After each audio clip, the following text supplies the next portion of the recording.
I have always been fascinated by people's origin stories and the pivot points they take along the way.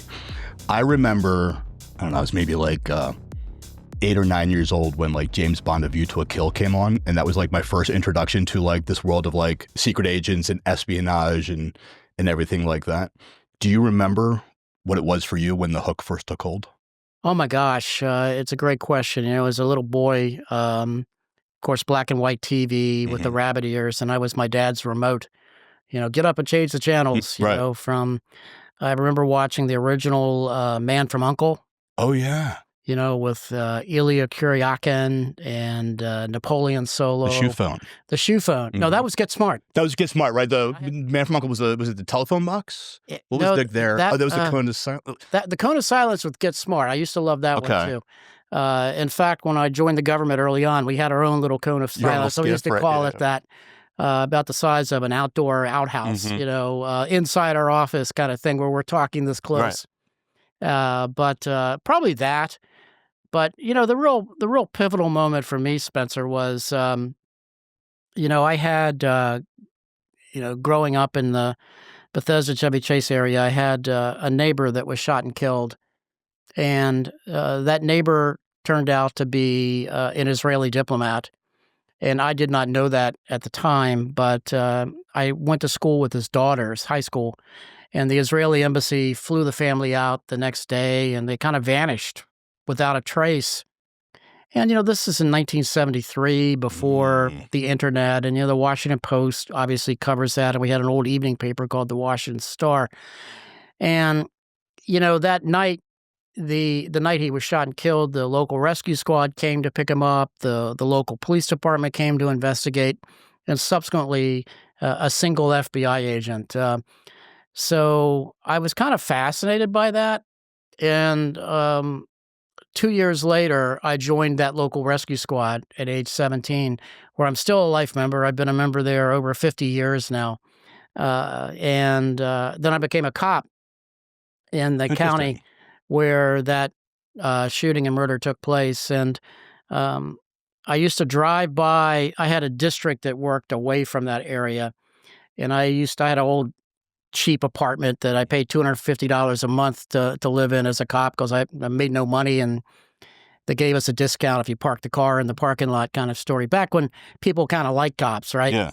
And you didn't have to worry about your car getting set on fire or anything. And so I used to drive by that house in my old neighborhood all the time and think about that case. And I applied for the government to the State Department. I got picked up, and I immediately went into our Counterterrorism division. And I had no idea what I was getting myself into. Still don't, to be blunt. I look back on that time frame, and I was greatly inexperienced and certainly did not belong there, in my opinion, but I was placed there. So, how did that work back then? Like, did you join the police department knowing that it would be a stepping stone, or did you join the police department and then was there a task force that introduced you to government work? Or no, we did not have those kinds of things back then. I joined the local rescue squad, and most of us in that time period were either joined the DC Fire Department or the neighboring jurisdictions' fire departments, or they became U.S. Park Police officers. We had a few rescue squad members that were pilots with U.S. Park Police. That was a job that was always kind of cool. Okay. Flying around in Eagle One, doing medevacs. Right. And in fact, the president of our rescue squad was the chief of the U.S. Park Police. So we had a lot of rescue squad volunteers that worked for either U.S. Park, D.C. Police, U.S. Secret Service. And so I became a cop, and I never thought about doing anything different. I mean, I loved that job, but I had an old sergeant that looked at me one day and said, "Fred, do you really want to be doing this when you're 50? And, he said promotions are tough, and so you might want to think about going federal. And I had never really thought about it, but in my neighborhood where I lived, the Secretary of State lived there. Well, I did not know at the time he was the Secretary of State. I knew there was a senior government official that lived there. And so I drove by there one day after work with my police car after the day shift, and I rolled up, and there was these agents standing around, and I kind of introduced myself, and I said, what do you guys do? And they said, oh, we're State Department special agents. I said, really? I said, what is that? Is that kind of like the CIA? And because nobody's ever heard of the State Department special agents. Still, it's one of those agencies and not a lot of folks know who they are. And they countless times I've said State Department and they thought I meant State Police. Of course, or Secret Service or whatever. And they said, yeah, we've got agents all over the world.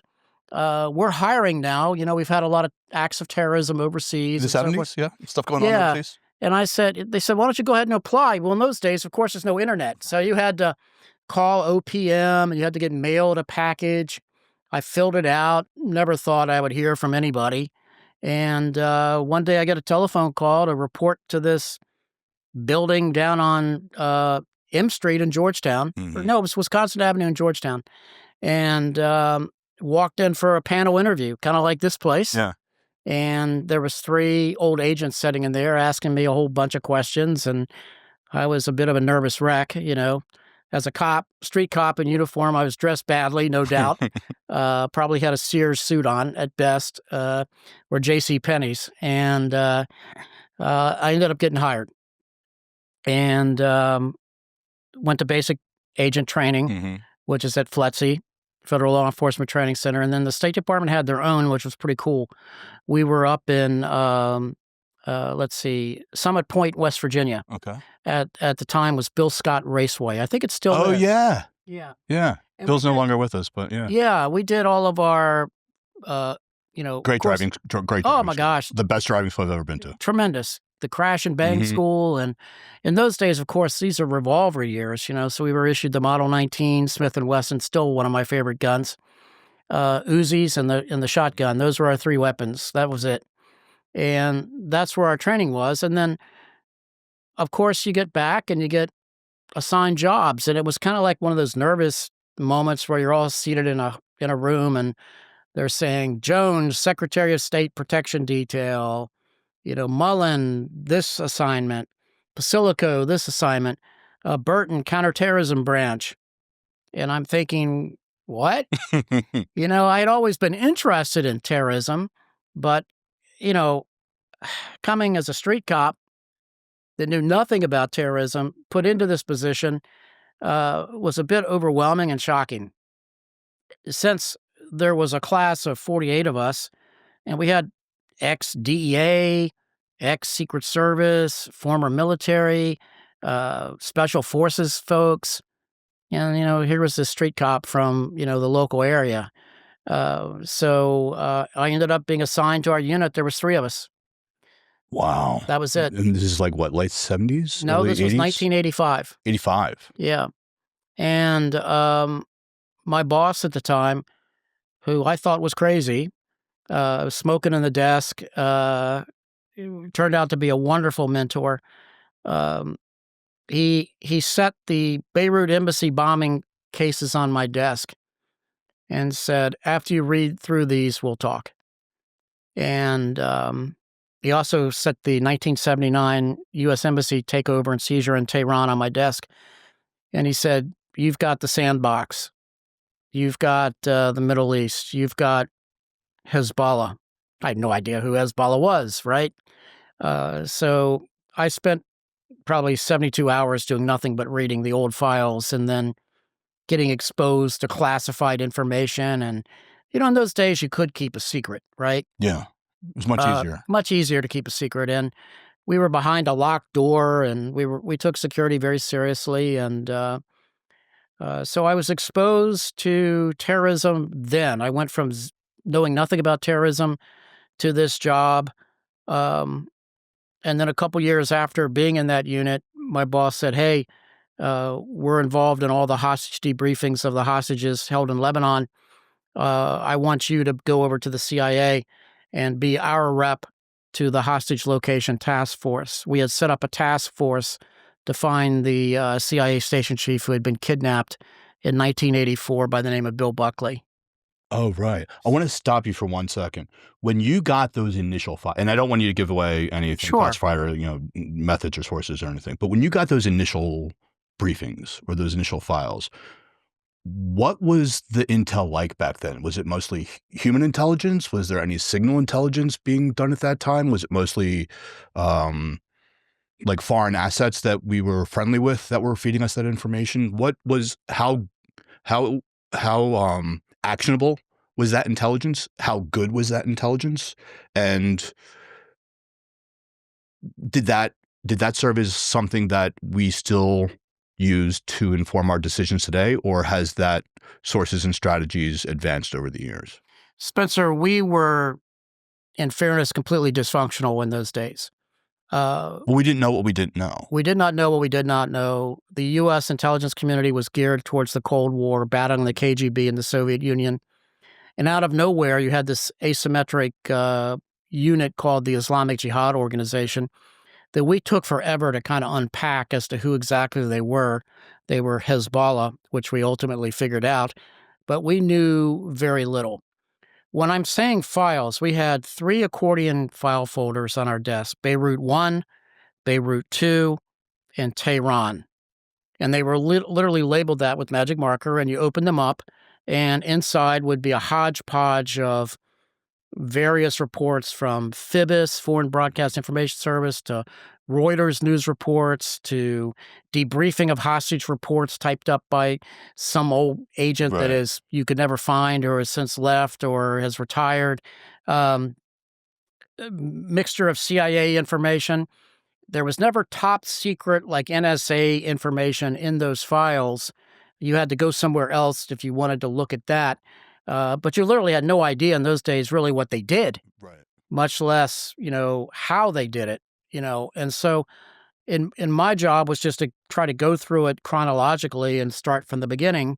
Right. It was basically, so here's a map. Here's where Beirut is. Yes. Here's someone who was there. And I'd never been there. I did not speak Arabic. And so I literally went through the files and I started making 3x5 index cards of all the names that kept popping up, like the Islamic Jihad Organization, Imad Mognia's name surfaced, various Iranian intelligence officers, players. And then I just started keeping a 3x5 index file on them. We had no computer.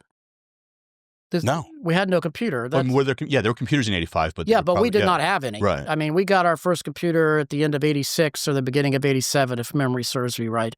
Was that like a Commodore 64? Oh my gosh, I don't even remember how it worked. So we each had a typewriter on our desk, an old IBM typewriter, and 3x5 index cards, and that was our database and filing system. Typing everything in duplicate. Yes. So human intelligence was lacking. I've said this to other folks like Jack Carr and Brad Thor from time to time, that you have no idea how blind we were. I mean, you see the capabilities of the U.S. intelligence community today, which has been amazing, and the transformation that it's had in the post 9/11 world. We had none of that in those days, none of it. I can remember at the CIA sitting around in our weekly hostage meetings, and we would have zero human intelligence. I'll tell you how blind we were. We had one analyst from, at that time, was called the National Photographic Interpretation Center, NPIC. Mm-hmm. I think they're now called NGA or something, but anyway. Geospatial intelligence. Yeah. We had one satellite imagery shot of Beirut a day. One satellite that went over. And they would download those files, bring it to us at the CIA, and this poor analyst would sit there literally with a magnifying glass looking at rooftops on what, for your viewers here, would be very bad Google Earth. And so we would marry up like hostage debriefing reports with physical structures of locations, which we would meticulously go over with the hostage when they were freed or they escaped. And, tell me, how big was the building? Could you hear kids? Right. Could you hear horns honking? Do you remember if the windows faced the east or the south? Could you hear calls for prayer? Could you hear chickens? So we would go into great detail, and that poor analyst would sit down and try to figure out where the hostages were located. Wow. I can't remember one actionable intelligence report on locational data of the hostages that would enable us to, for example, go to JSOC or go to the Pentagon and say, we think we know where they are, let's stand up a team to go get them. Right. We never had that. Wow. It's so funny that you say you talk about the analyst sitting with. I remember watching, God, I was maybe still in high school, watching. You're making me feel old now. Watching Clear and Present Danger. Oh yeah, Clancy. And the Jack Ryan character, who's like the whatever he is in the movie, like goes down and they're looking at something and he's got the magnifying glass and he goes tits, and it was because like someone who had like a 32C bust or bigger, you could differentiate them from her male counterparts, like and because this one little team of bad guys had a woman attached to them, they knew that that's who that was there. Right. So even in the 90s, we were still using magnifying glasses to get a better view of a photo that was taken from however high up. We used to sit around, Spencer, and argue or discuss the degree of Iranian control over the hostages, if any. Meaning, we knew that Iran played a part in this because of the U.S. Embassy bombing in '83, the Marine barracks bombing, the embassy bombing in '84. But we did not know that link analysis as to the degree of cooperation or facilitation or help. And so we had the Islamic Jihad organization that we thought was Hezbollah. We thought. And we had the hostage communiques that were typed by the Islamic Jihad organization. My job was to religiously take those, get those translated. We would submit those to a wonderful man who's now since passed away that was at Syracuse University by the name of Dr. Murray Myron. Dr. Myron had the Psycholinguistics Institute. You'll have to Google that one. The study of words and verbiage.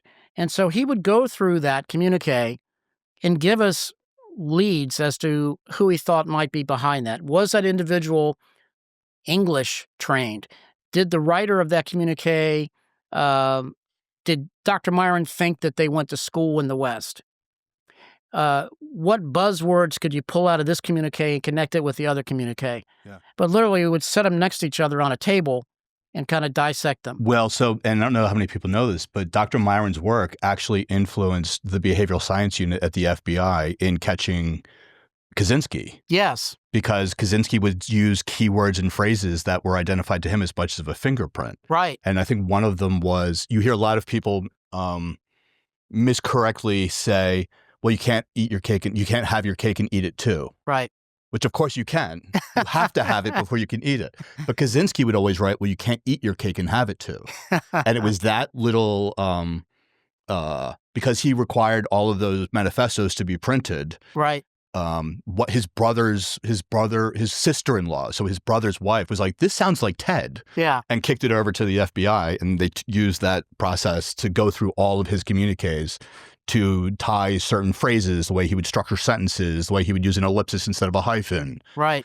To add to the investigation. You can find, I have a copy of it at home, you can find a book that Dr. Myron did back in the 70s, I think, where he discusses this concept.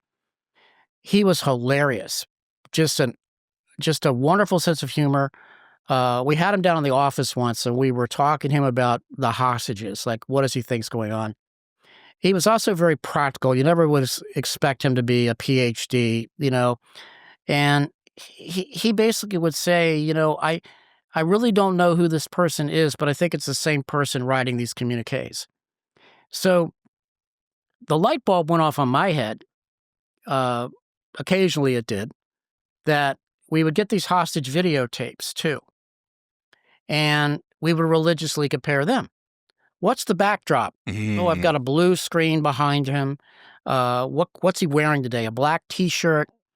And then the doctors at the CIA would look at the hostage and try to evaluate their medical condition, see if they could pick up anything like loss of weight. And then we would stare at them for hours to try to see if they were signaling using their eyes with Morse code, doing things like that. When they talked, we came up one day, my good friend Charlie Glass, who was a hostage that escaped, he was with ABC News, wonderful guy. Charlie, when he did a hostage videotape that they released, it sounded like he had a Southern accent, which was odd. And so he said, well, maybe he's trying to tell us he's in the southern suburbs of Beirut. That's how far we were reaching. Right. And I, in fact, took that videotape one day and took the train up to New York City and met with Peter Jennings, who was the ABC chief correspondent at the time. He and Charlie, he's since passed away, but he and Charlie Glass were good friends. And I played the tape for Peter, and I said, Peter, anything striking on this? He goes, no, it just looks like Charlie. I said, do you think he's trying to tell us any signals? He goes, no, that's just the way he talks. So that kind of took the air out of that bubble that we thought he was trying to tell us something. And it's funny, after Charlie escaped, we were talking to him in Wiesbaden, Germany, and I said, Charlie, were you trying to signal us? He goes, no, I'm just trying to stay alive. I'm not trying to do any secret messages or whatever. But so we would look at that. The interesting part about the video analysis, Spencer, is to show you from a technology perspective, much like we did the psycholinguistic analysis on the communiques, we did the video enhancement of those. So we had no technical capability to enhance the video. I mean, you look at the sophistication of your studio here. It's amazing, right? The degree of things you can manipulate and so forth. We had none of that. CIA did not have it. FBI did not have it. DOD did not have it. So we had to buy that technology to be able to look at a videotape to kind of deconstruct that. Who did have it back then? Like, to even know how to use it? Hollywood or Hollywood special effects units? Yes. Yeah. In fact, when I went up that day to talk to Peter Jennings at ABC News, I asked him about it. I said, if we ever get any videotape that we're not sure of, do you think you guys could help us with that? And they said, oh, yeah, absolutely. If this helps get Charlie out, we'll be more than happy to help. The studios had them. The government did not. We did not have that. We since acquired that. The CIA and the FBI acquired some technology, which I don't understand, to be able to dissect. Right, I know how to use that. I don't know what it does. Yeah. And we were dealing with VHS tapes and PAL tapes at that time. Oh, wow. Yeah. Hezbollah at the time, or the Islamic Jihad organization, would drop off a hostage videotape at a local Beirut news station. We would get it, fly it back via diplomatic courier. It would come into my office. I would take it then for forensics to the FBI, and we would go from there. And that would just kind of kick off the forensic tests. And what was that, 2 weeks? Oh, my gosh. Yeah, even expediting it was 2 weeks at best. Yeah. Yeah. Crazy. Yeah. When did things start to make a turn? Not only in terms of like your understanding of the operational framework, but in terms of, hey, we think we may now have a grasp on what we're dealing with. I think after the first World Trade Center bombing in 1993. 93? 93. Yeah. And of course, that was Ramzi Yousef, who was a very good bomb maker. I've gotten way more credit than I deserve for capturing him, but it was a great team effort. We got lucky, but Yousef, he really made us rethink the counterterrorism mission, meaning not only did he strike in the heart of New York City, but he was able to successfully pull off that operation and then flee the country. And that was kind of the norm in those days. And just for people who may not be familiar, he loaded a van with explosives, drove it into the parking structure, exited, and then detonated it remotely and then fled. Correct. It was a huge bomb placed in the basement of that building. Actually, our FBI explosives division modeling he would have killed many more people if he had placed it curbside because of all the glass. Because it was detonated in the middle of the day in a secluded parking garage. They tried to bring the trade towers down, but they were unsuccessful. But it was a huge blast crater in that. I remember seeing the photos. Yeah. So Yousef really kind of woke up FBI New York, the Joint Terrorism Task Force in New York. There weren't many Joint Terrorism Task Forces at the time. New York had probably the biggest. We started one in Washington, 94, 95 time period. We might have had one in LA, and that was pretty much it. Chicago may have had one. There was just not a focus. Terrorism was not a national security priority until the World Trade Center bombing in 93. And that's when things really started to change. but not a lot. What changed? Additional resources for joint terrorism task forces, a little better technology and countermeasures. We knew after the first embassy bombings in Beirut in 83 and 84 that our physical security stunk. So we really focused on upgrading physical security at U.S. embassies, such as standoff, Mylar for windows, ballistic window film, the benefit of just distance between the detonation and the impact. We learned that most people killed in the Beirut embassy bombings in 83 and 84, as well as the embassy bombing in Kuwait, were killed by flying glass. So we came up with ballistic window film to stop that glass from shattering, which became, standard now. Oh, yeah. It's one of the first things. 3M is great about having that film, the ballistic film you can put on the glass to... Right. And that 3M film, Lord knows how much we paid for that to outfit every embassy. Way back then, but it works great. I've seen guys take sledgehammers to that and it holds. Yeah, it's tremendous. But there were hard lessons learned. I write a lot of books about that time period now and a lot of research from that time period, Spencer. And, you go back to the tragedy leading up to these incidents was long, beginning with the murder of our diplomats in Khartoum in 73. We had 2 diplomats killed inside the Saudi embassy by Black September in 73 at a diplomatic function. Then we had 2 diplomats killed in Beirut in 76. There wasn't a lot of resources devoted to the State Department at that time. And then it took the embassy bombings in 83 and 84 in Beirut to really change the physical security. And I was part of that hiring group of agents that was hired. We were called Inman hires after Admiral Bobby Ray Inman, who stood up a commission. He was deputy director of the CIA and NSA. He's here at the University of Texas. Wonderful man. He's been a mentor of mine for years. He was the one that made the recommendations to enhance physical security, greatly increase the manpower for the State Department, which I was part of that first batch of agents that were hired in that time period. I'm torn between wanting to move forward, but also asking you what were kind of like the leads that helped you to catch the World Trade Center bomber? Oh my gosh, it was not it was nothing out of a Tom Clancy movie.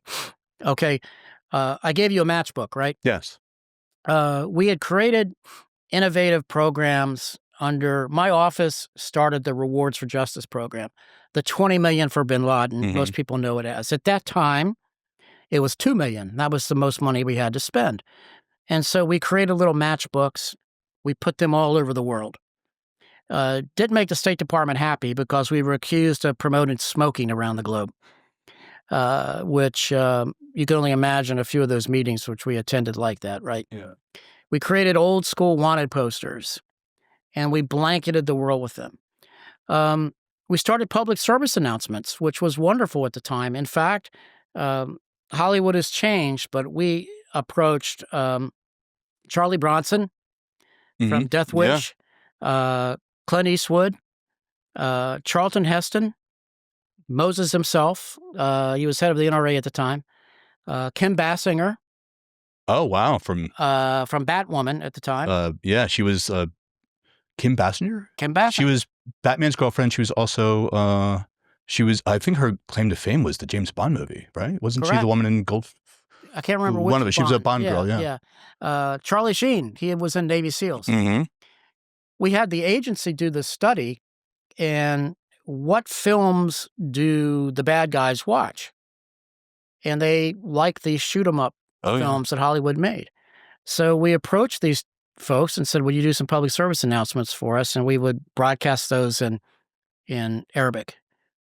And they said, "Sure, we're all in," which was amazing. So we did those videos. So behind the scenes, we were trying to get the word out that, look, if you know where the hostages are or you know where terrorists are, here's this phone number you can call. Here's this P.O. box. That phone was in my office. Our P.O. box was not in our office, but we would pick up that mail every day. Obviously, we were worried about somebody mailing us a bomb, too, so we did a lot of screening on that post office box. And so we were getting flooded with leads. Most of them were BS. And so with Yousef, it was snowing in D.C. I get a call from the senior agent in charge of the embassy in Islamabad, Pakistan. And he said, Fred, we've had a walk-in that we think is pretty good that knows where Yousef is.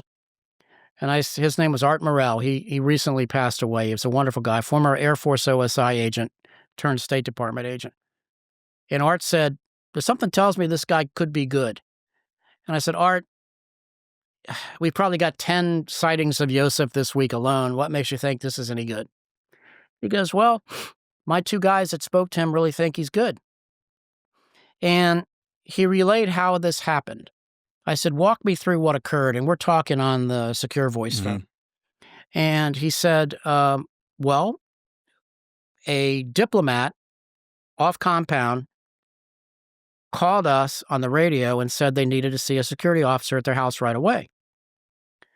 So the duty agent went over to the house, and this officer said, this guy here claims that he knows where Ramzi Yousef is, and he held up a picture of him from our Rewards for Justice program. And at that moment, we were concerned that why did this diplomat let this potential bad guy in the house? Could it be Pakistani intelligence running an operation against us? What actually is going on here? But which was not outside the realm of reason. No. We were very circumspect of the Pakistani ISI at the time, their intelligence service. Great as they are always playing their own game. Exactly. And we were concerned that this guy shows up at a diplomat's house, and his story was, I walked around this neighborhood with Ramzi Yousef a week before, and we were looking at where all the diplomats lived. And that's how I knew to come back to this house. They're mapping. Yes. They're doing some foot reconnaissance for a potential attack. So our agent sticks him in the trunk of the car, drives him into the embassy.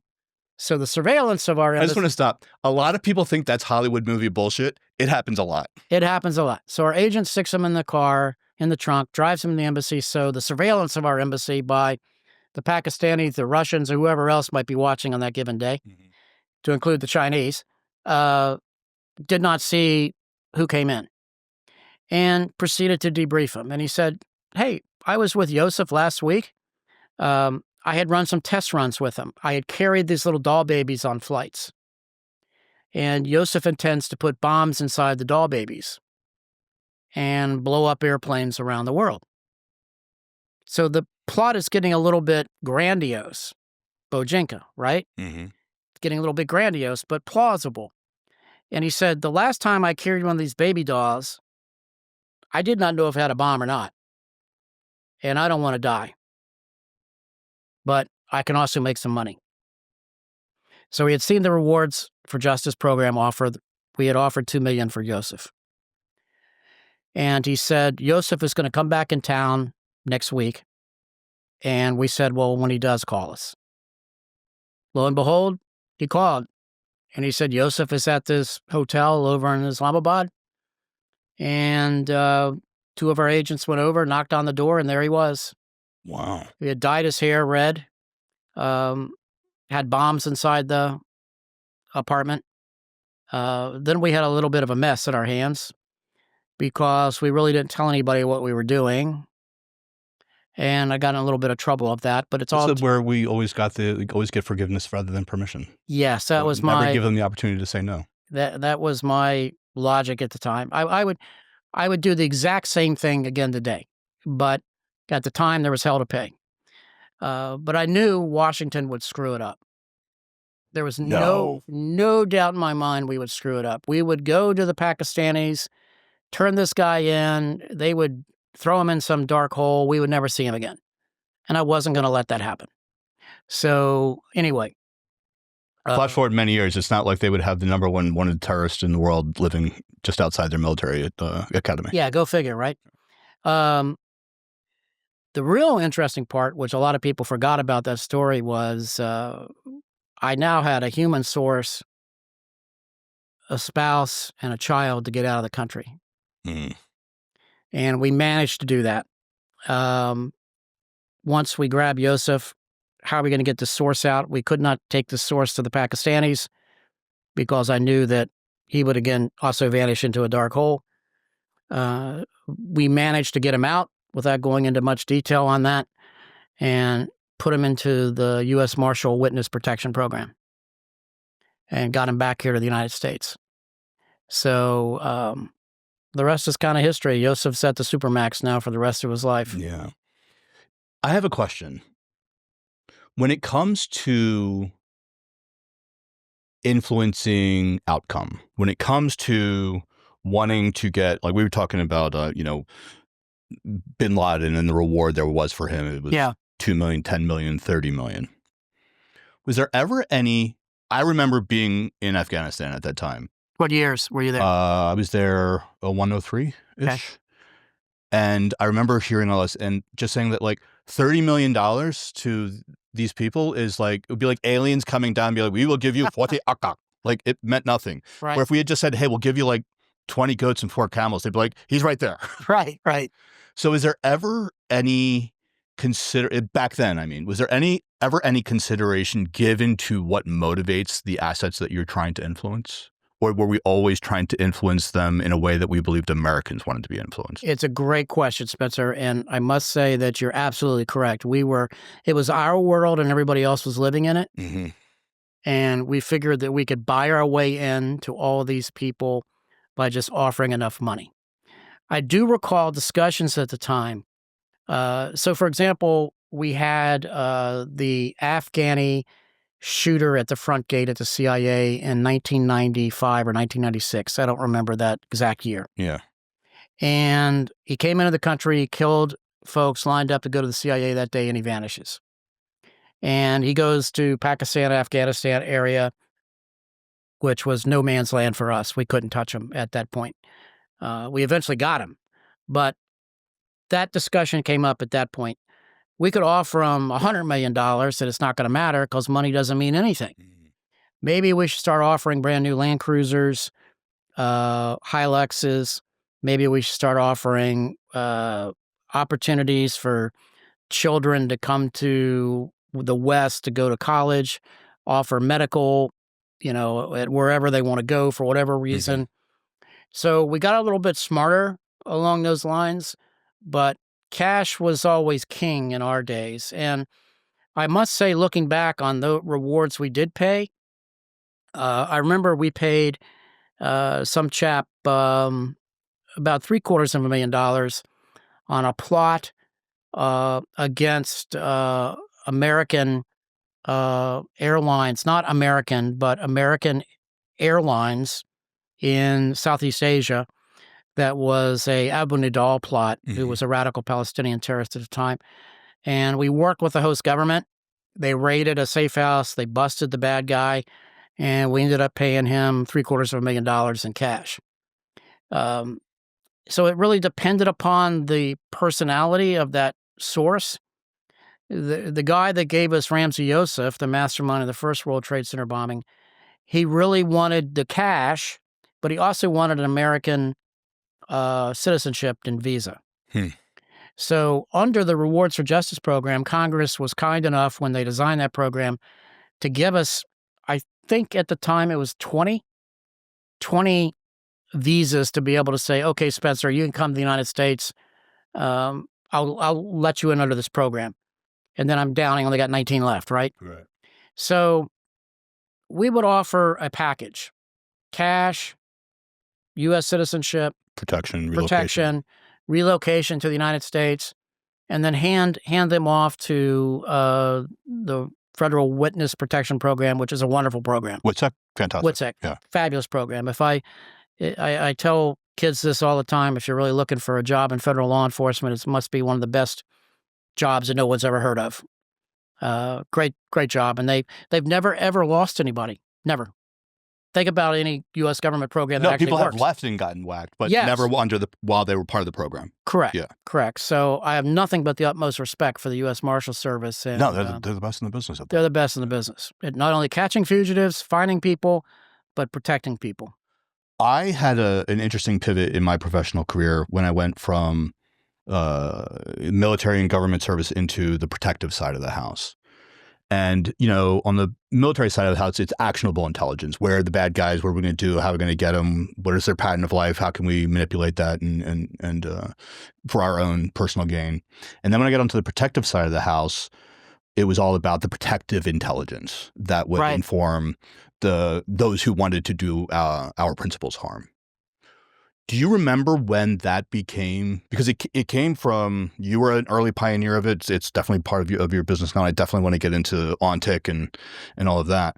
But when did that evolution, because I'm fascinated by two things. One is World War II, Britain kind of takes us under their wing when the OSS is being formulated and showing us the ways of intelligence and counterintelligence and tradecraft and things of that nature. Right. And at a certain point, we the little brother got bigger. Right. Right. And we kind of took little brother grew up. Yeah. And started doing it bigger and better. And, Right.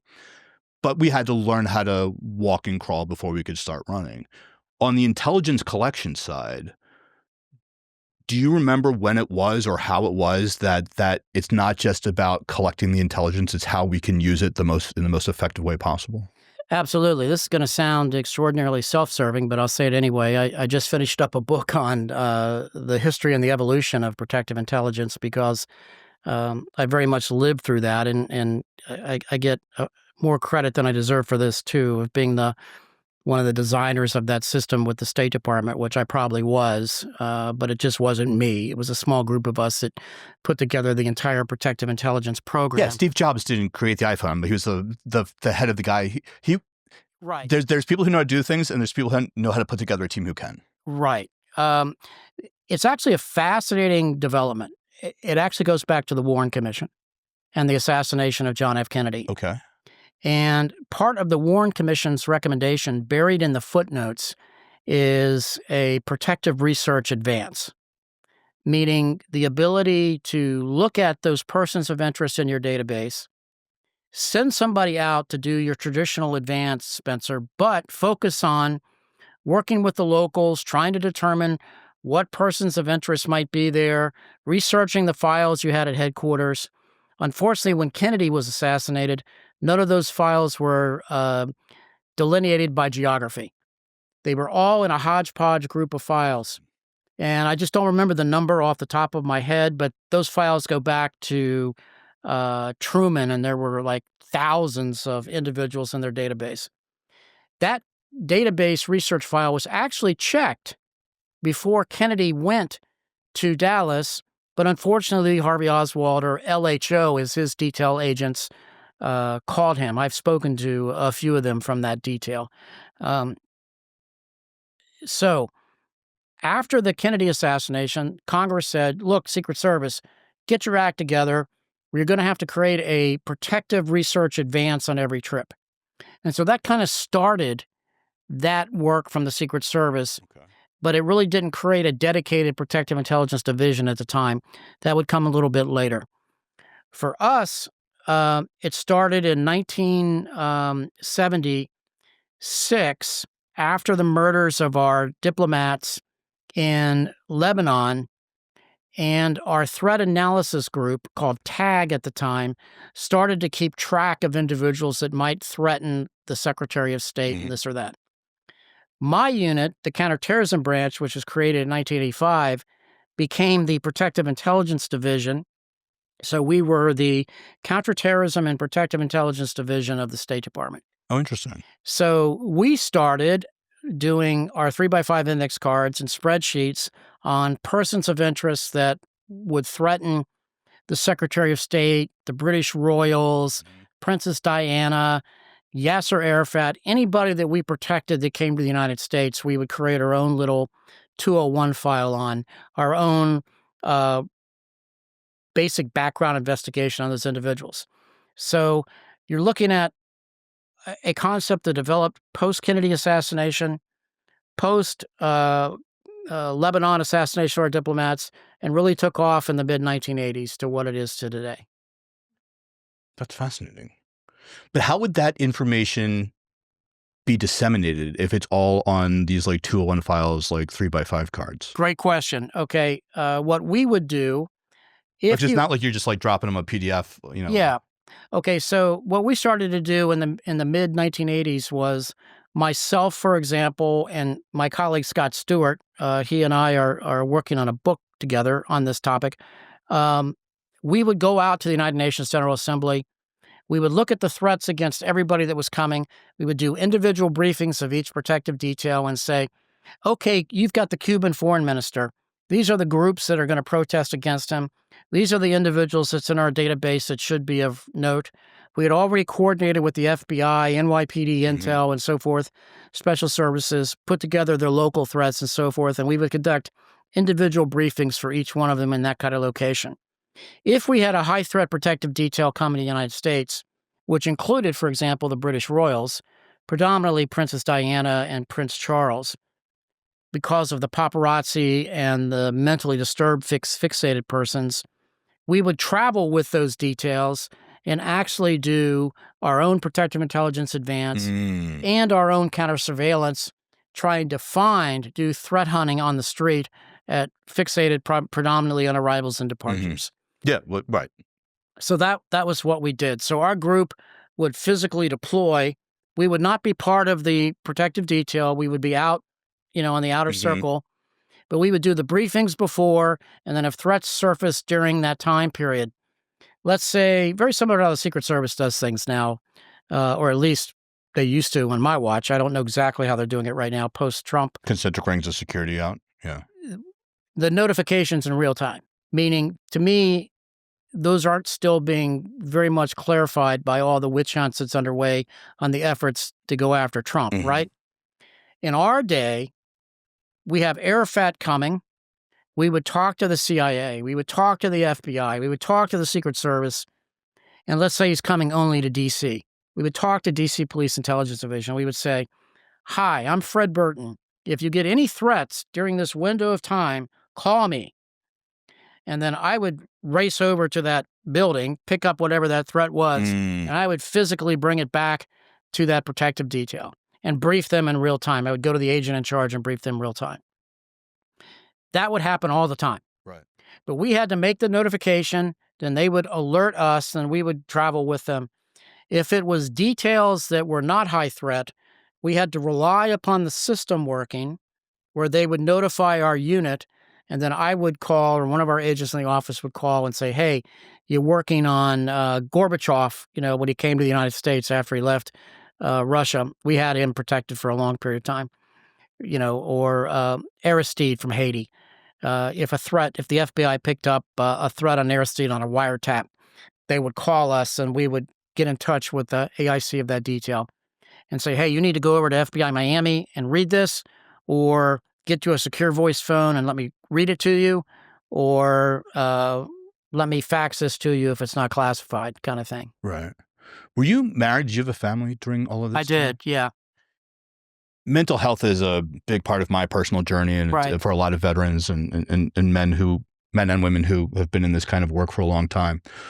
What were some of the things that you did to take care of yourself mentally and emotionally while you're dealing with some of like the worst things the world can possibly reveal to you? Well, not very well.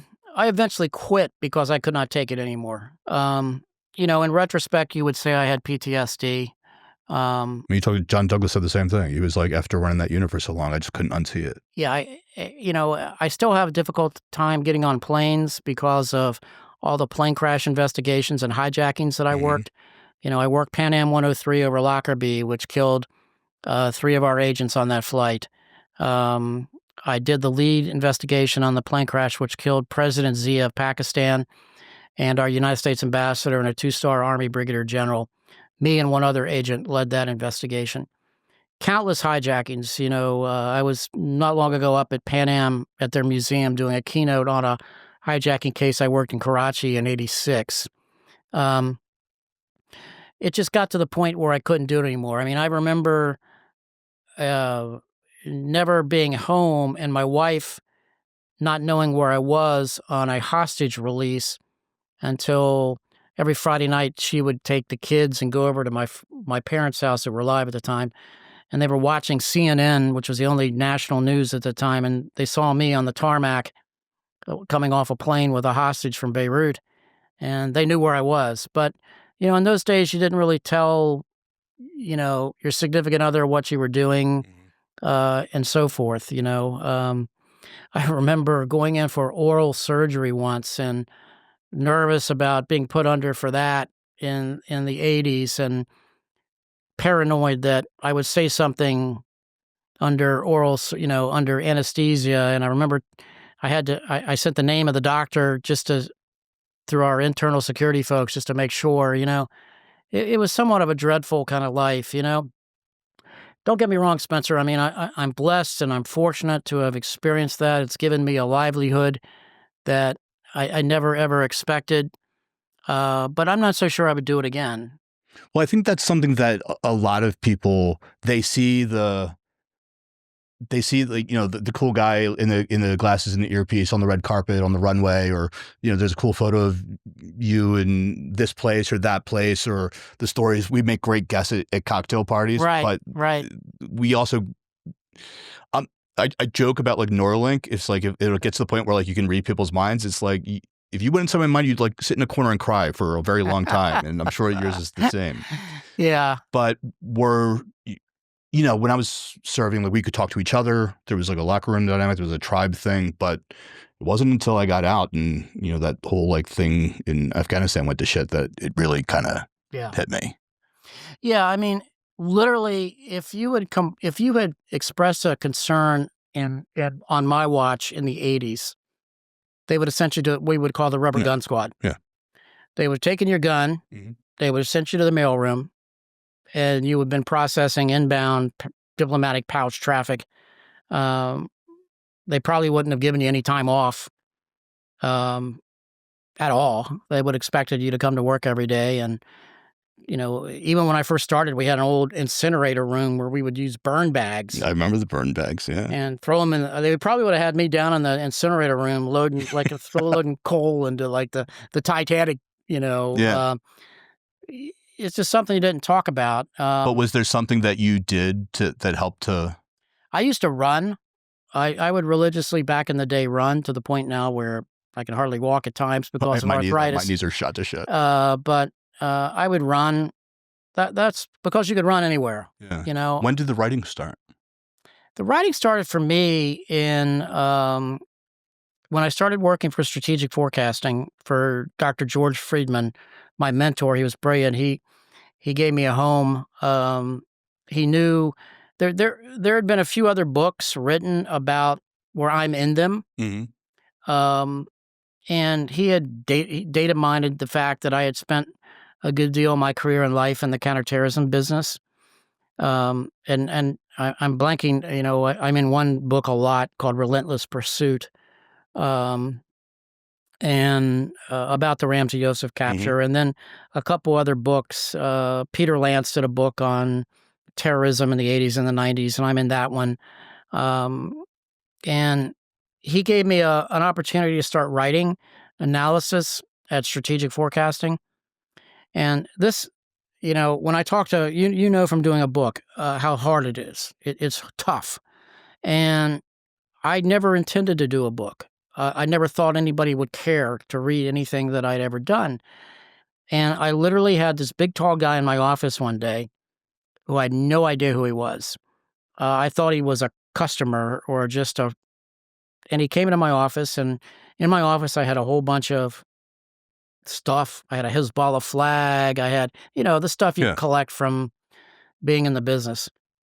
And he said, "Hey, I think you've got a book in you." And I said, "About what?" He said, "About your career, some of the things you've done." And I said, "Well, I'm not so sure about that." It turned out he was a literary agent by the name of Jim Hornfisher. And Jim represented Marcus Luttrell, mm-hmm. Lone Survivor. He did Dr. Friedman's books and several others, a couple Pulitzer winners and this and that. And he said, well, let's just see. So he basically typed up, and I probably have it somewhere. He typed up who I was. He faxed that to 8 different publishing houses, and 6 bid on my story. But I did not have a book written. Oh, he just drafted a proposal for you. Yes. Yeah. And Clint Emerson was the one who saved my life on that one, because I thought you had to have the whole book written. Yeah. He was like, no, dude, you need a proposal. Right. And I was like, oh. So he's like, yeah, but you need an agent first. And then you work with an agent, and then you pitch your idea. I was like, oh, this is so much easier. Right. And so Jim then calls me one day and says, hey, Random House wants to see you in New York. And I said, oh my gosh. And so I went up to Random House, and my first editor, who was a wonderful man, boy genius, I called him at the time, Will Murphy. Will had Salman Rushdie and had done Satanic Verses. I've heard stories about that. I protected Rushdie when I was an agent. Yes, in the 90s, when he came to the United States on a state visit, because Clinton wanted to make a big freedom of press issue, and we ended up protecting Rushdie. And so I said, Will, he loves to stoke a fire. I said, I don't know if this is, what's the word for it, but I protected Rushdie, and you've got this book called Satanic Verses. It's a little bit controversial, I must say. And he got a good chuckle out of that, but he took a chance on me. And so I had to go back and write my book. And I went back and put together Ghost. Was that writing for me has always been very therapeutic. I've gotten better to the point that I enjoy it today, but it comes hard to me, meaning it still comes hard to me. The writing or the recanting? I love the research. Like I'm writing a white paper now on a topic about violence. And that's what I really enjoy, is the research. Like when we put together the book on Bill Buckley, I enjoyed the research. I enjoyed looking into Bill's activities when he was a Silver Star recipient in the Korean War, his activity in Vietnam as a Green Beret. I enjoyed talking to his family, taking notes and speaking about Bill the man. I love that journalist aspect of that, talking and learning things that other people did not know. Even the CIA didn't know, like that Bill had worked as a private investigator for F.E. Bailey before he joined the CIA, like random stuff like that. And he had not put it on his background investigation form. Did you find it like a tax record or? Yeah, his sister told me. And I said, really? And so I called.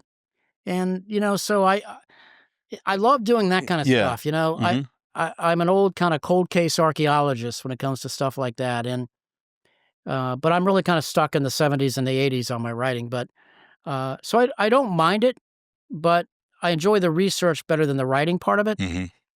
But as you know from doing books, it's kind of taken a life of its own. Yeah.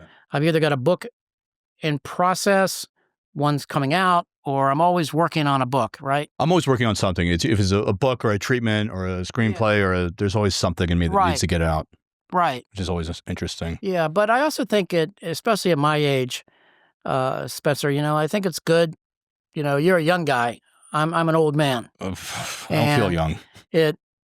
I think it helps just keep your mind young, Yeah, no, I think it's great. People who are involved in cybersecurity or hacking or white hats or black hats are very collaborative across industry. So if someone's trying to hack Google, they may reach out to people at Facebook and be like, "Hey, have you ever dealt with this?" There's a very we're not going to steal credit. We just want to, it's all about who can initiate and get out in front of something ahead of time. Sure. I have always found, whether I was with, former entities, that it was protective details just always never wanted to share information. And I remember, being at the G, and it was like if someone tried to, if someone shows up at the White House gate and like wants to get in, right? You go and you take that person's name and let's say it's John Johnson or whatever, and you put it into the system. And let's say that State Department also had a John Johnson. As soon as I enter that into the system, a little notification is going to pop up on State Department's computer going ding, right? Known to Secret Service, or as I'm putting it in, it's going to go boom, ding, known to State Department. Right. Can that exist in the corporate world? It can exist, but unfortunately, it doesn't exist a lot. And the reason for that is, well, first off, we don't see everybody's data. Mm-hmm. The data is in the cloud, and whatever you put in your database is your business. So you would have to give permissions to who within your organization or unit needs that you would want to see that data. And you can kind of restrict that. You can carve off portions of that depending upon whether you want, like, let's say, an estate officer or a mobile patrol officer, or do you want the protection team, however you want to carve up that data. Within that entity. Within that entity. But we do have a technical capability to incorporate under what we call internally an intelligence bridge or intelligence sharing if somebody really wanted to.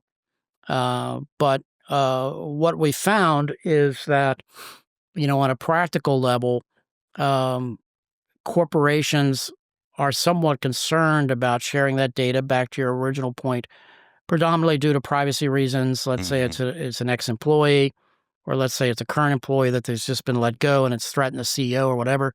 But the old boy network, for lack of better words, still works a lot where, if people are uncover a threat actor, they're going to notify whoever they need to notify and let that company, run with that ball. Yeah, that happens all the time. I even do that today. I'll get someone across my desk and I'll just call up, I know so-and-so at someone's place. Exactly. Like, hey, this name mean anything to you?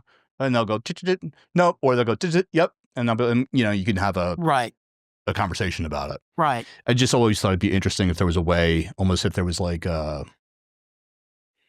way that software system could, but you're 100% right. Because this is the problem I run into when I audit programs now, is that a threat will come in or a communication will come in, get sent to our principal. Principal will send it to their security or their CSO, or if it's a protective detail, the detail leader. The detail leader will send it to either, if it's in-house threat assessment, they'll write up an assessment, they'll send it to HR, and it goes there to die. Right. And there's no management of it because the lawyers get involved, and it's like, well, we can't share this because we don't want to, do something disparaging, especially if it's an insider threat. Right. Which I think is more and more, whether that be a school or an organization, insider threats are always much more dangerous than outside actors. Yeah, and to your point, you're absolutely correct about that. The challenge has always been internal restrictions and controls, predominantly driven by legal and HR, to be able to let that outside of your domain. Mm-hmm. Now, there has been what I've seen more and more, a few workarounds, whether it be like oil, chemical, and gas sector in Houston. They routinely get together on quarterly and share intelligence and threat amongst themselves. It's been a long time since I've attended those, but, that tends to work where, hey, by the way, we had this guy surveilling our perimeter fence. Mm-hmm. Here's his information. How much of that's done with the wink and the nod without corporate headquarters approving that, I have no idea. But I know that it more centered on strategic threats or just organized kind of terror problems affecting individual sectors and so forth. Unfortunately, we don't have like a national clearinghouse for that kind of data. Right. And I'll give you another example of that. We do a great job of databasing and knowing everything there is to know, let's say, about the Uvalde shooter or the Nashville shooter at the Covenant School or the King Super shooter in Boulder, Colorado. What we do a horrible job of as an industry, law enforcement too, is we don't collect data on other targets surveilled but not hit.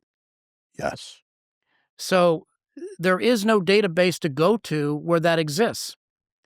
Now, some people may be shocked to know that, but from me, having lived my life in this business since 1981, I think it would be a tremendous benefit to protectors, to law enforcement, to people in our trade, to the FBI, to DHS, you pick them, if I could get a comprehensive look at Let's take the King super shooter in Boulder. He drove 20 plus miles past numerous King shooters before he walked to that one in Boulder. Mm-hmm. Why? What else did he look at? We don't know the answer to that question.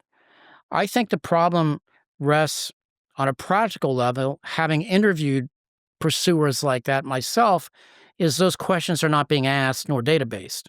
Meaning, if you're interviewing that threat actor, I'll give you one that comes off the top of my head. In 1987, I interviewed a guy at St. Elizabeth who threatened to kill the president and the Secretary of State. I was laser fixated on how he went about surveilling the Secretary of State. I did not ask him who else he surveilled. Because I was just more concerned about my guy, my case. I think that's what's happening today, too. When the FBI now is taking the lead on a lot of these cases, they're trying to put together that prosecution package for the assistant U.S. attorney. They don't want to cloud that with other stuff. Right. But I think it's important for the audience to understand that, in my experience, and I'm sure it's the same for yours, and if it's not, please do tell me, that the number one most influential factor of target selection is likelihood of success. Correct. So you are definitely going to, if let's say you have a grievance against the Supreme Court justice, but you can't get to a Supreme Court justice, you may find your way going down to a federal judge. Correct. Because you can get to him because they don't have U.S. Marshal protection or what have you. Right. And that, whatever the grievance is, whatever the ideation behind that grievance, the research and planning is where the real differentials are going to get made. And if you are not looking for those, you're not going to know what deterrents actually work. Right. Yeah. However, I love this conversation because it's near and dear to my heart. I would love to know what else the Nashville shooter at the Covenant School looked at. There's some indications that she also looked at other schools. Is that fact or fiction? If so, which ones? I know reasons why that isn't disclosed. You don't want to cause public alarm. You don't want nervous parents or this or that. But for protectors in our business that do threat assessments, we really would need to know as to, did she also look at other private schools only, or did she also look at public schools? Let's think about the King super shooter in Boulder. What other King supers did he look at? I think that was an act of terrorism. Did he also look at synagogues? Did he look at Jewish community centers? Did he look at Catholic churches? What else did he look at? What else did he consider? Mm-hmm. That's not been disclosed because I don't think it's being collected. Now, I've actually gone to, for example, the Alert Center at Texas State, very close to the folks down there. They are the academic partner with the FBI and the national shooting training and databasing of these incidents. They don't collect that data. DHS doesn't collect that data. There's nobody collecting that data. I can understand it not being database, but why is it not being collected? I don't know. Because even if you were worried about muddying the waters in, let's say, a prosecution, right, you would still want the information. Like, you can be selective about the information you put into the presentation package. Of course, yeah. I don't think they're asking the right questions to begin with. I think that if you step back and think about this, Spencer, you and I have spent a lifetime in protection. We know protective intelligence. Our line of questioning is going to be totally different than an FBI agent doing one for prosecution purposes. Yes. Yes. And it would be very similar to, for example, we would do on a hostage debriefing of one of the hostages held by Hezbollah in Beirut. We had an FBI agent, we had a State Department agent, we had a CIA officer in the room. Each one of us had unique interests. Mm-hmm. My job was to learn. And worldview. The FBI's job was to get the data and facts to potentially prosecute a terrorist suspect for the crime of hostage taking at some point in time. The CIA officer's job was to look at general intelligence that might impact the foreign policy and national security aspect of their mission. My job was to try to keep people alive, to look at it from a protective intelligence perspective, to say, when did you first notice surveillance of you? Did you see it coming? How far in advance? When did you first indicate that this attack was unfolding? Was it not until they put the gun in your face and said, get in the car? Well, my gut told me that somebody was looking at me 2 days ago. Did you disregard that? Yeah, I didn't think anything much about it. And that started to become the norm. So I could take that back to our training division and do some education on that to our folks to say, look, you got to listen to your gut when you have the potential for surveillance that's underway for the purposes of abduction in a place like Beirut. So we could incorporate that in our out briefings of everybody going to Beirut. If you think you're being watched, you probably are being watched. Make sure you let somebody know about that so the professionals can come in and assess whether or not you are being surveilled. Or maybe we need to deploy a counter-surveillance team on you to see if we can find the people that could be watching you. So what I think is happening here on a lot of these incidents are people just not asking the right questions. That limited time they get with that suspect under defense counsel, they're not asking those other questions such as, well, what else did you consider, Joe, before you decided to shoot up this facility? What else did you look at? It's been my experience that these folks will tell you. Well, that's where, as you're saying this, I'm thinking of like what John Douglas did with the FBI, where he went back and started interviewing all of these serial killers to understand their methods, their methodologies, the reasons why. Right. Unfortunately, a lot of these shooters that we're talking about are dead. Correct. But those who aren't, is there someone who is spearheading this kind of initiative? No.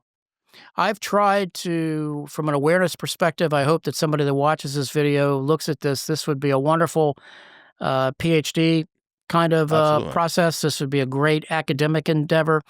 I think it's going to have to take almost an academic-like institution to conduct, to fan out, to be able to get this kind of research. I'm not optimistic in today's current climate with just the resource cutbacks that DHS or the FBI, the Secret Service, I would think might have the resources to be able to tackle this from a national scope perspective. But it's going to have to take some initiative to figure out who's alive that we could talk to. How can we get to them? I mean, let's take the instant case with Luigi Mangione. We know he shot and killed the I'm fascinated by that case and the Butler shooting. Okay, take him. Did he look at anybody else? Do we know the answer to that question? We don't. If someone knows the answer to that question, it hasn't been disclosed. Correct. On both of them. On both of them. Right. Yeah, exactly. The Luigi case is fascinating. That is going to be a case study for the ages. Forever. That will be studied forever. Do you have a theory? On Mangione? Yeah. I know that every assassin, threat actor I've always talked to have always chosen multiple target sets, then honed in on whoever they're going to pick, predicated upon Could not agree more. Access and likelihood of success. Correct.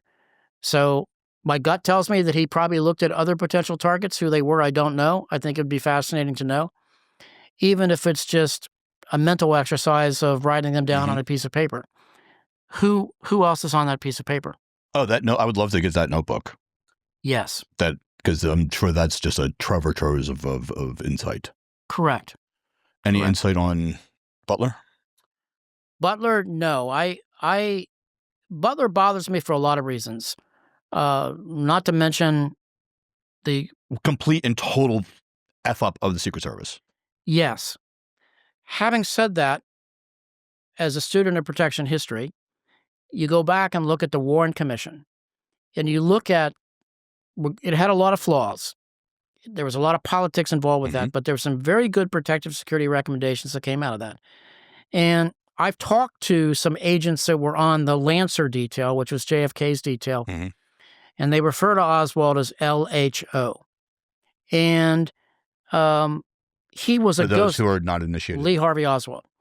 They were shocked that sniper attack took place. They never expected that to occur. You could sit back and say, well, no one thought of that. You can armchair that one to forever. But the success of that, regardless of how many shooters it might have been, Lord knows. I don't think we'll ever know the truth. But if you look at Butler and you look at the creation of the Secret Service counter sniper teams, who I've worked with to include our own State Department sniper teams, you've worked with them as well, that never ever should have happened. How, from a protective intelligence perspective, that occurred, I think there were so many balls that were dropped that it was a total catastrophic. Hey, here's a middle-aged male with a rangefinder walking into a secured perimeter. How about just a field interview? How about just asking some basic questions like, "What are you doing?" I think, it's a campaign year. The Secret Service are bouncing from city to city. Let's face it, things slip through the cracks. Oh, yeah. Listen, I'm not blaming. This is much more of a 30,000. This is more of a secretization organization of the Secret Service failure. I mean, he should have had a PPD size detail on him. 100%, period. 100%. And I don't think the motorcade was outside the perimeter. Right. And how you let a sniper get that close in light of the tragedy with snipers, not only the assassination of Martin Luther King by James Earl Ray, Lee Harvey Oswald, if in fact he did pull the trigger. You look at the success of these kinds of operations that never ever should happen. I don't want to go down a conspiracy rabbit hole as much as I actually do. Do you think it was not Lee Harvey Oswald? I don't think we'll ever know the truth. I mean, I 100% believe he was there and did something. I'm not so sure that he was the only person there who did something. I agree with you, and I agree with that assessment. I think the forensics indicate that there had to be at least more than one shooter there. The magic bullet theory is so full of bullshit.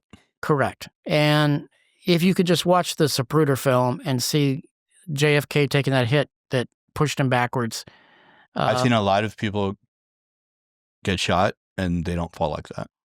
Correct. And you look at some of the statements from people that were on the scene, they thought that the shot came from the bridge or the grassy knoll or whatever. I've walked that countless occasions. I've looked at it. I've stared at it.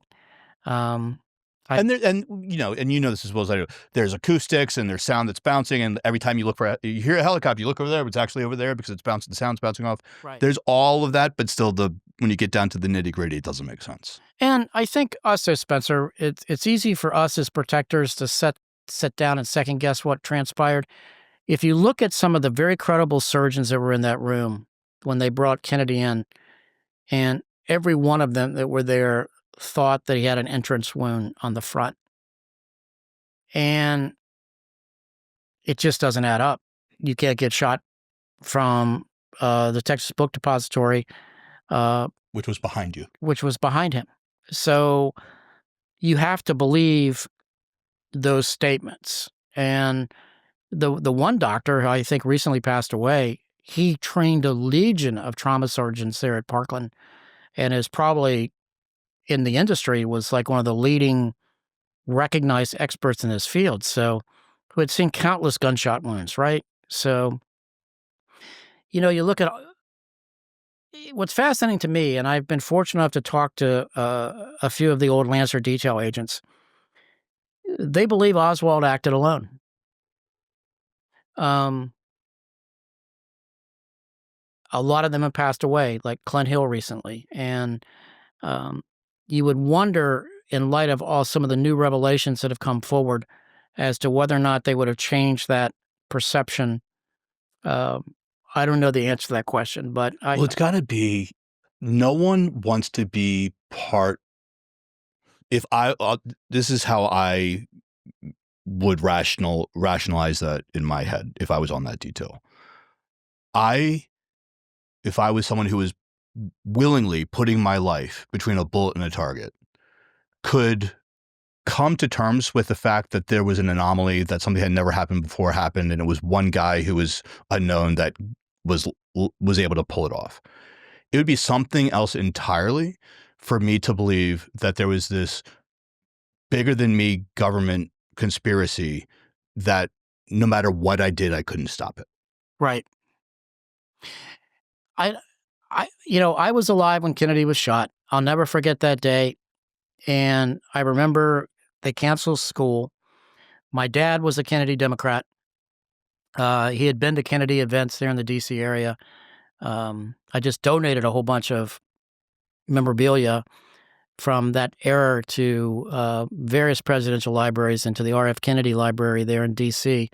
And I think the shocking event at the time is one that caused the Warren Commission to, and we all know how these commissions, you can even look at things such as Benghazi and see how these things are thrown together so fast, and they're politically driven and they want to get an answer quickly.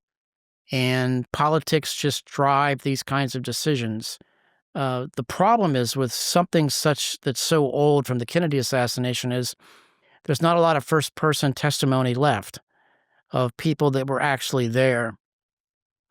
And you don't know what reports potentially could have been redacted, rewritten, and so forth. So you have to look at literally the moments of the incident from a cold case perspective and dissect that in real time and look at the freshest information at that short period of time. And if you look at that, it certainly appears that there had to be more than one shooter that was engaged in that attack. Having said that, it runs totally counter to anything that the Warren Commission findings ever came out with. And you could not have created a better poster child for an assassin than Lee Harvey Oswald based on his belief and so forth. But if you look at some of the more recent disclosures about him, how he had an ongoing relationship or it was of knowledge of the CIA for a long period of time, how he was let back in the United States and so forth, I just don't think we'll get to the bottom of it. And no, I don't think we'll ever know the answer to that question. And I don't think even if it was presented, anyone would really believe it. There's too much mistrust and too much spin, and even just look at what's coming out with like all this like post-Biden analysis of everyone going, "Oh, we knew Kamala wouldn't win. We knew that he shouldn't have been in at this time." It's like the narrative. Same thing with COVID. Like the narrative always changes. We know we told you this was absolutely true, but yeah, we were just kind of trying to do something. And so if there's no institutions of truth, who knows what to believe? Correct. And that, to me, is the biggest challenge, I think, facing our national security apparatus today is who trusts the government to come out with a statement that's factual. Well, not only, and this is how I wanted to wrap up this conversation, it's like kind of like looking forward with AI, with automation, with all of, deep fakes and all of this stuff. How are today's protectors and threat analysts and protective intelligence influencers, what does a return to first principles look like in a new digital threat environment? It's a great question. I think it's one of the more challenging developments in our space and our field going forward, meaning what is a fact? How are you going to assess what it is that you're watching, reading, or collecting as being absolute truth? Due to all the manipulation that could come into play, whether it be deep fakes, AI, however you want to phrase that. Meaning, what I'm saying to you at this moment in time, I know what I've said, but let's face it, it could be manipulated to where I could say anything, and same with you. Mm-hmm.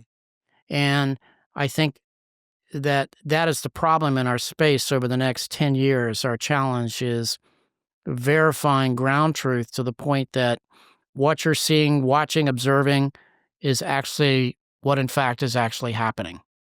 I couldn't agree more, because I think when all that's true is what's true to you, that will influence what you believe to be true to influence your decision making. Correct. And if that is in any way flawed or invalid, it's Bob's your uncle. Again, it's game over. Right. Is there anything we can do to course correct that? I'm afraid not. It's not a great outlook. No.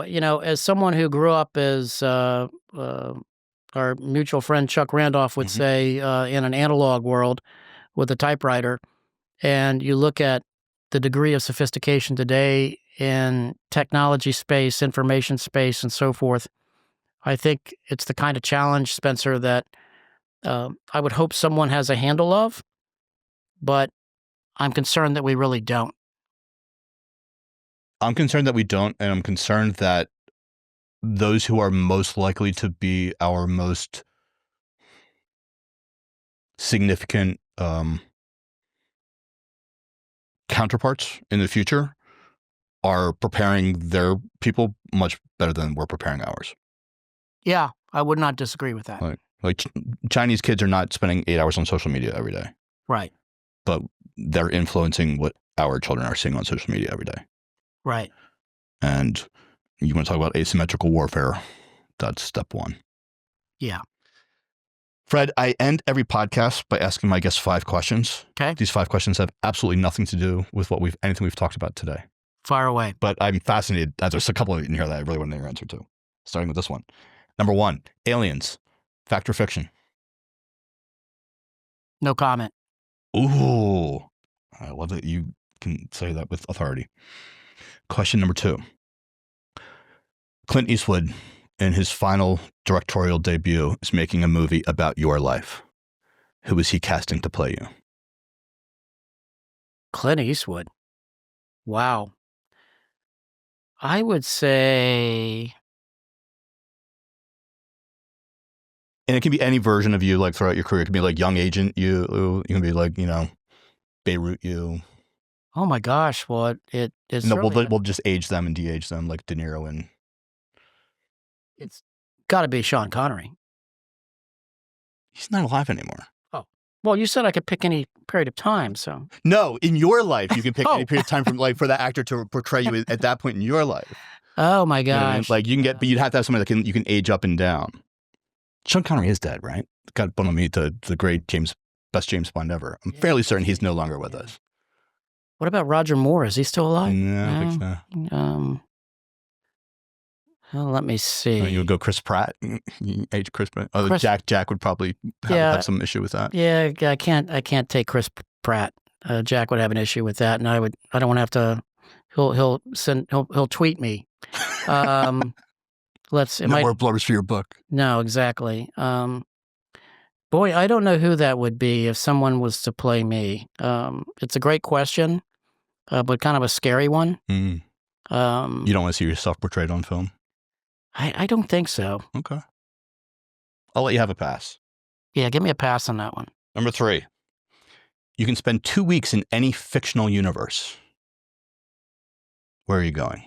Oh, I'm going with Tinker Tailor Soldier Spy with John le Carre. That's a good one. Yeah. Yeah. Do you just complete? Are you watching? What's the Old Man? No, the horses one. Slow Horses. Oh my gosh, yeah. It's so good. That reminds me of my unit in the 1980s. Really? Yeah, we were like the home for the completely dysfunctional, but somehow got everything done. Yeah. Same personalities. Yeah. Yeah, he's doing a great job. Yeah, that's a great TV series. The other TV series that I love is Tehran, if you haven't watched that. Great. Really, really good. I love that a lot. Question number 4. You have a time machine. You can go back in time to any point in history. Can't go forward. You can only go back. And you can only go back, and you can't change anything. So like you can't kill Hitler, but you can experience everything, and you can bring whatever you learned back to your contemporaries and share it. Where are you going? Based on my constant historical research of the 1960s, I would go back to the Texas Book Depository and be standing there next to Lee Harvey Oswald to see exactly what he did or did not do. So just for clarification, do you want to be with Lee Harvey Oswald or do you want to be in that window? I want to be standing watching him. Okay. It's whatever he's doing. Whatever he's doing. Got it. I like to see if he pulled the trigger. Mm-hmm. Question number 5. What is a book, a movie, a TV show, a piece of art that as soon as you saw it, impacted you in such a way that it changed the course of your life? Could you repeat that question again? A piece of art, a TV show, a movie, or a book that you read that as soon as you read it, kind of had a direct impact on your life, in so much that like it changed your worldview or how you thought about something, or kind of made you make a decision that you otherwise would not have known. Well, I used to religiously read all the original Tom Clancy books when they came out, such as The Hunt for Red October, and Don Bentley, who's taken over the Clancy series, actually put me in a Clancy book recently, where I'm actually helping Jack Ryan Jr. on a case. So I find that very surreal. Do you know what was the first one you read? Did you read Hunt for Red October, the first one? Hunt for Red October. Can I tell you a really cool Tom Clancy story? Absolutely. I went to school to be a music major. Did you play an instrument? I played saxophone and piano. Okay. Summer between sophomore and junior year, I read Without Remorse. Great story. Opened up my eyes to this whole world of SEALs and intrigue, and it's the introduction of John Clark. Although Clancy says supposedly he's somewhere in Hunt for Red October, I've never found it. Flash forward years later, military, government, private sector. I'm working for a private security firm out in Los Angeles. Tom Clancy has just bought the Baltimore Orioles and has the top floor of the Ritz-Carlton residence, and he wants to put in a pistol range inside the residence. Oh my gosh! And of course they tell him no, but they're like, hey, if you can get a reputable organization to tell us you can do this, you can do it. And so me and another guy from the firm go out there, and our orders were, under no circumstance will he be allowed to do this, but entertain the notion. So we're giving our report of findings, and Tom's like a big guy, and he loves nice things, and so his office is this like beautiful, like ornate marble white desk that's elevated so he can sit in a position of power, and we're sitting behind him. But behind him, he has all of his first edition books, with the silver and gloss. And so I'm like looking at Tom, and I'm looking at Without Remorse, and I'm looking at Tom, looking Without Remorse, and he keeps like looking over his shoulder, and he's like, I just want to say that because I'm sitting here only because you wrote that book. He turns around, takes it off the shelf, to Spencer, Forte Fortuna Juvas TC, and hands it to me. Oh my gosh. And I still have it. What a great story that is. That's an amazing story. That guy, yeah. Send me a picture of that. I will. I absolutely will. That's a great story, Spencer. Thank you. Fred, this has been a pleasure. Thank you for everything you have done for the industry and for our country, and we owe you a debt of honor.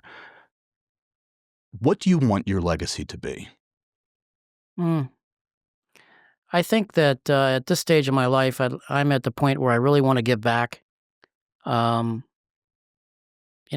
to teach a legion of next protectors about the value and importance of the protective intelligence model. I think that folks need to get back to the basics in our business, and I try to tell people that all the time. Mm-hmm. Fred Burton, ladies and gentlemen, if people want to know more, where is the best place for them to go? They can check out my website, which is www.officialfredburton.com, because there is some unnamed individual that has taken my fredburton.com and is holding it hostage. So that's it. We're going to just find him right now. You can go to officialfredburton.com, and I'm on Instagram and X and LinkedIn, however you want. We'll put it all in the show notes. Sure. Thank you, sir. It was a pleasure. Thank you for having me, Spencer. You're very kind. Cheers. Appreciate it.